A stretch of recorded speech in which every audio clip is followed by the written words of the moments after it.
Good evening. Welcome to another presentation on why do we need a parliament. The parliament is the highest lawmaking body of any country. We were under the colonial rule for several years with a great struggle and making the constitution 2 years, 11 months, 18 days hard work, and we gave ourselves the document which governs. One of the fundamental aspects of the governing is lawmaking, and that body of lawmaking, highest body of lawmaking, is the parliament. Today we study about why do we need the parliament in class 8 political science. On 15th August 1947, the people joined the struggle that was inspired by freedom, the ideology of freedom, liberty, equality of status and opportunity. And now we, the people, participate in decision making. Indians did not agree the decisions that were taken by the British. With the high pressure of Indian National Congress, the British government allowed to discuss the budget and ask questions. The Government of India Act 1909 allowed indirect election to the Legislative Assembly. The national leaders, not satisfied with this, they asked their demand and they made the Constituent Assembly, and finally the Constitution which governs the country came into existence. In chapter 1, we studied at length the fundamental document which governs our country. At last, in 1947, India became an independent country on August 14th, midnight. This process of long struggle and self-reliance. The key points of our freedom struggle is the people's mandate, the government of the people, by the people, for the people. A desire which is an aspiration of the people, which fulfills the ambitions of the people.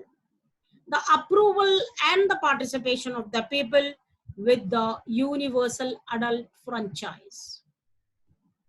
The individual is now given a role to participate in the government through elections. Now the people elect their representatives. There is no hereditary king or queen. It is we the people elect our representatives. It is a republic. Group of representatives, and these representatives, they form the government. The parliament is made up of representatives. They control and guide the government. This is the magnificent building of Indian Parliament.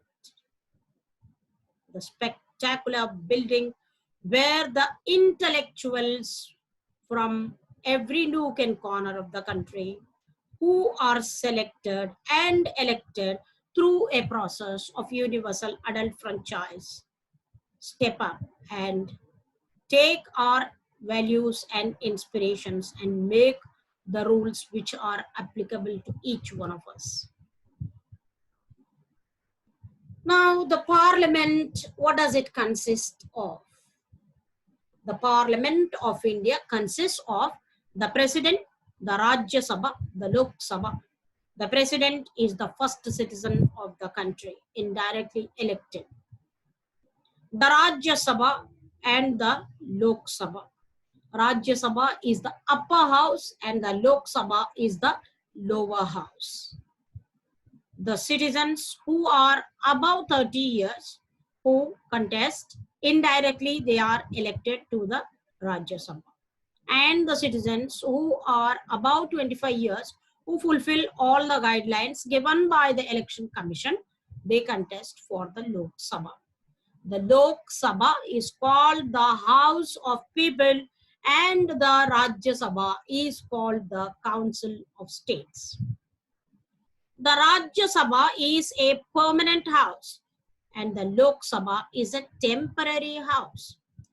The members of the Rajya Sabha never retire. It's a permanent house.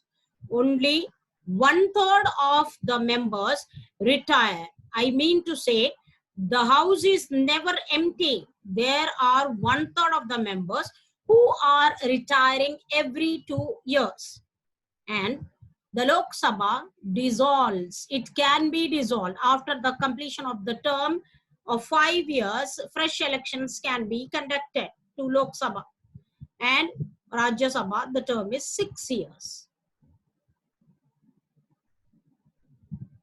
This is the vision of Rajya Sabha and the Lok Sabha, the two houses of the parliament. Yes, now let us go into some of the differences between the two. The Lok Sabha is called the lower house and it is the house of the people. The Rajya Sabha is called the upper house. It is called the Council of States. The permanent house, this is the temporary house, Lok Sabha, as it can be dissolved. The maximum strength of Lok Sabha can be 552, but we have 545 and 543 constituencies. Members are directly elected and 2 members who belong to Anglo-Indian community, they are nominated by the president. These Anglo-Indians are the British people who stayed in India after the independence also. Our country gives a special status for them and there is scope for everyone to live here with liberty, equality and fraternity and assuring justice for everyone, social, economic and political. The maximum strength of the Rajya Sabha is 250 members and 238 members are elected and selected from different kinds. They are the senior citizens who have proven themselves in giving some contribution for the country. They are indirectly elected by the members of the legislative council and members of the electoral college and those people who are graduates. They are not directly elected by all the eligible citizens of the country through universal adult franchise. Okay, they are indirectly elected, whereas the Lok Sabha, they are directly elected. 12 members are nominated to the Rajya Sabha.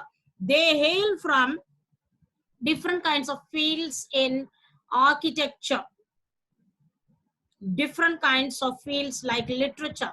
They have contributed immensely to science, technology.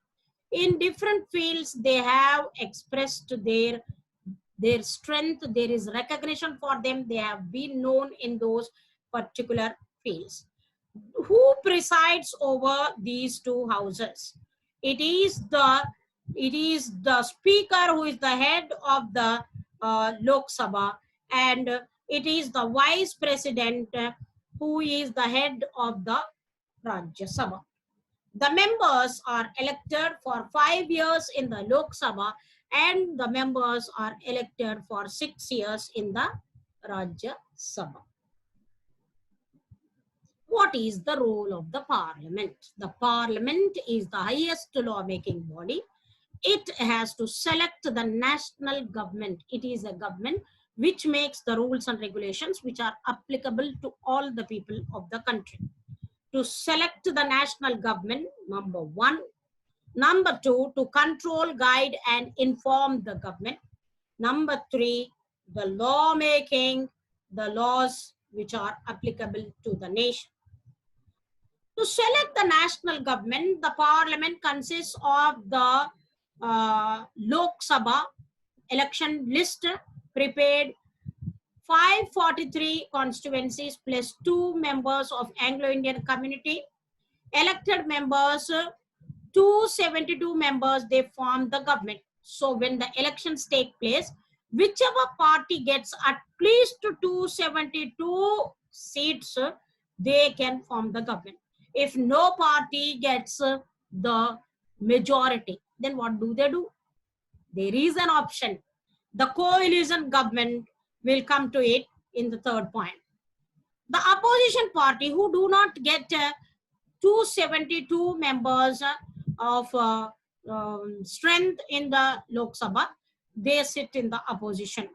The role of the opposition is very, very important. They have to be very, very vigilant, watchful, and see that the government funds and the role of the government is not misused.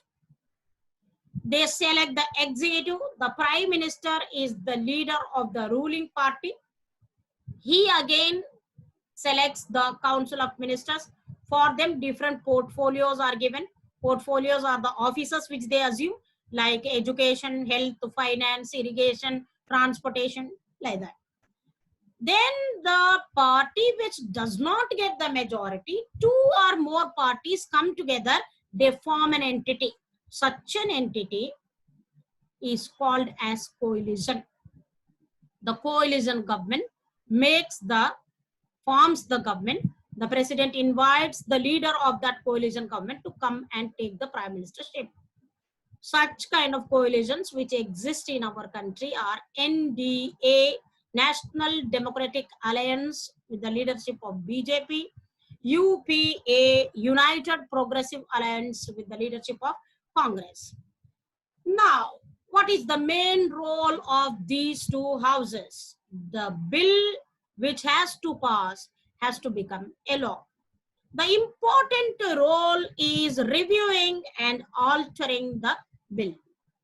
Once the bill is passed from one house, it is no hard and fast rule that the other house has to accept it. They can take their time, discuss on it, and then give their approval. To control and guide and inform the government. Generally, the first hour of the sitting of the Lok Sabha is devoted to questions, and that hour is called the question hour. The MPs of the parliament are free to ask questions to the ministers of the government to get information on public concern matters. What happened to developmental activities? What happened to the fund which is sanctioned? They can question and get the information from the ministers who are in charge. The opposition party plays a very, very crucial role. After getting elected to the parliament, their job is not just to sit and watch the role of the ruling party, but they should play a role which is very watchful and scrutinize the activities. They should function healthily, highlight the drawbacks, any kind of drawbacks are there, they need to highlight. They should encourage the policy decision-making programs of the government and participate with a positive outlook for the progress of the country. The government should get a valuable feedback from the people and all the organizations which are concerned. In this way, the parliament controls, guides, and informs the government. The law-making process, for example, a bill has to be passed in the parliament. It has to pass in these 3 stages. First stage, second stage, third stage, and then the final assent is given by the president. Stage 1, the bill can be introduced. Any kind of ordinary bill can be introduced either in Lok Sabha or in Rajya Sabha. Okay. So, the ordinary bill can be, for example, midday meals program. A midday meals program law, way back it was introduced. It is already in existence. I'm just giving an example. Okay. So, the midday meals program bill is introduced and the reading of the bill is done and the introduction of bill is done. Stage 1. In stage 2, every para is discussed and minutely all the information is read out. If at the second stage, the members of the parliament feel that a special committee has to be appointed. A committee can be appointed. And after the committee gives the decision, the entire bill and the committee's decision has to be read out. That is called as third reading. After the third reading is done, the voting takes place. And at this place, 2/3 of the house should say, yes, we agree, the bill has to pass. Then it is passed and it goes to other house. In the other house also, same process will continue, and then the bill will go to president. The president gives his assent. Assent means approval. Approval, the president, when he is giving approval for the money bills are introduced only in the Lok Sabha, not in the Rajya Sabha. That's why Lok Sabha is called as a powerful house than the Rajya Sabha.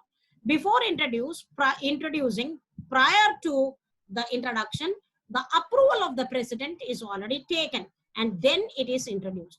And Rajya Sabha, after the bill is passed from Lok Sabha, it will give its approval. If a bill is not approved by the president, it will come back for second reading. In the second reading, once again, second time the bill is introduced, once again the same process has to go on, and both the houses pass. Second time the president will give his approval. These all members of the parliament are intellectuals. They know the pros and cons of every bill which has to be introduced. They know what will be the consequences, and with their thought process, they will do everything which is good for the country. Never the constitutional principles are violated.